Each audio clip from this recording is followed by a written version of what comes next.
સુરત મહાનગરપાલિકા સંચાલિત સાયન્સ સેન્ટરમાં વહીવટી બેદરકારી સામે આવી। સાયન્સ સેન્ટરમાં 6 કર્મચારીઓની સર્વિસ બુક ગાયબ થઈ ગઈ છે।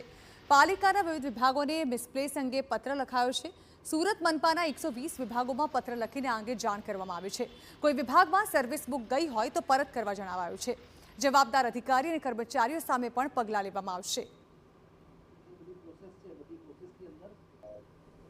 સુરત મહાનગરપાલિકા સંચાલિત સાયન્સ સેન્ટરના કર્મચારીઓ પૈકી 5 કર્મચારીઓની એસબી અત્રે તેઓની પાસે નથી અને એ બાબતને ધ્યાનમાં લઈને અત્રે ખાતામાં સૌપ્રથમ તપાસ કરવામાં આવી અને ત્યારબાદ 30 તારીખે તેઓને અત્રેથી મેમો પણ ઇસ્યુ કરવામાં આવ્યો છે।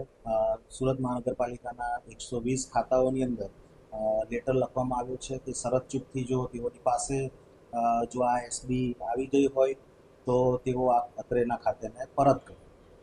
ઉલ્લેખનીય છે કે કર્મચારીઓની સર્વિસ બુકને તેમની વહીવટી જન્મકુંડળી ગણવામાં આવે છે, જેમાં કર્મચારીની નિમણૂકથી લઈને પ્રમોશન, ઇન્ક્રીમેન્ટ, બદલી, શિસ્તભંગના પગલાં સહિતની સમગ્ર વહીવટી સફરની વિગતો તેમાં નોંધાયેલી છે।